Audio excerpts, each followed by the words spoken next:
Ерте тұру әдетін қалыптастыруда негізгі 5 қағида бар. Аудиокітап «Сен жалғыз емессің». Ерте тұру әдетін қалыптастыруда негізгі 5 қағида бар. Біріншіден, ұйықтардан 5 сағат алдын майлы ауыр тамақ жемеу. Яғни, кем дегенде 3 сағат бұрын тамақ жеуді тоқтату. Ұйқы алдында тамақ жеп алу дегеніміз, қарапайым тілде айтсақ, организмге мен демаламын, бірақ сендер тамақты қорытып, ары қарай жұмыс істеңдер деген бұйрықпен пара-пар. Бұл ұсақ-түйек секілді көрінгенмен көп жағдайда үлкен рөл атқаратын есе сақтаған дұрыс.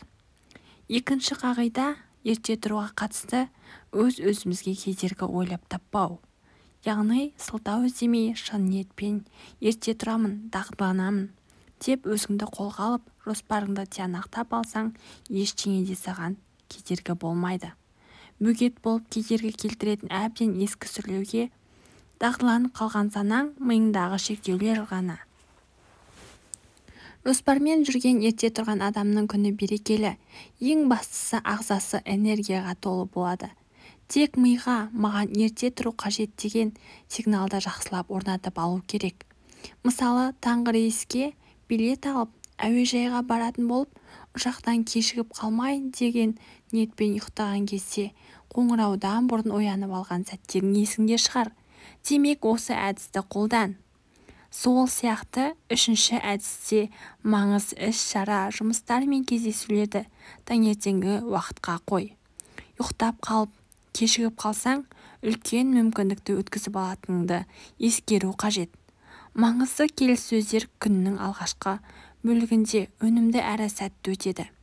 Себебі таң ертең сенің ойың сергек, миың тұнық болады. Аталған әдіс тек ерте тұруға емес, бойымызда жауапкершілікті арттыруға да көп септігін тигізетіні анық. Төртіншіден, бұл қағида таңертең ояна салып ұйқыны ашамын деп ұялы телефон, теледидар қосудың қажеті жоқ. Өйткені теледидардан бөлінетін ультракүлгін сәулелер мен көгілдір түс адамның ұйқы бездеріне тікелей әсер етеді. Жаңалық оқуға, әлеуметтік желіге кіруге де асықпа. Кейде жағымсыз жаңалықтар сенің көңіл күйіңе де әсер етіп, күніңнің көңілсіз өтуіне себеп болуы әбден мүмкін. Бесінші қағида, оянатын уақытқа сағат қойған кезде оятқышты жанынан алысқа қою қажет. Тұрып өшіруге жеткенше ұйқы ашылуы мүмкін.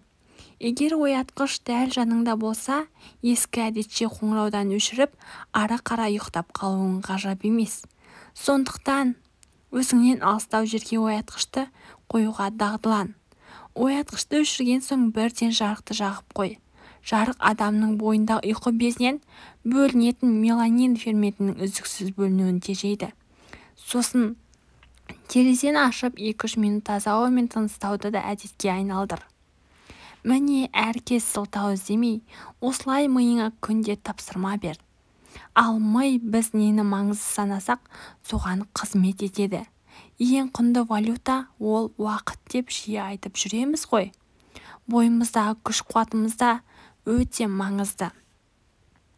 Уақытың жетсе де кейбір әрекеттерді жүзеге асыруыңа энергияң қалып жүрген жоқ па осы? Уақытымызды жоспарлағанымыз секілді, бойымыздағы күш-қуатымыздың да мүмкіндіктерін есептеп үйренуіміз қажет. Яғни Алла тағала берген күш-қуатты қайда жұмсап отырмыз? Қай бағытта қолданып жүрміз? Осы сұрақтарға миыңмен жауап қайтара білуіміз қажет. Көп күшіміз қажетсіз жаққа қолданып құрып кетіп жатқан жоқ па? Жоспарсыз, есепсіз, шығындап алған энергия маңызды дәл керек уақытта қиналып қалған сәттерде болады. Уақытың жетіп тұрса да қалтаңда ақшаң көп болып, бірақ бойда күш-қуатың болмаса, арманыңа жете алмайсың. Адамның күш-қуаты ешбір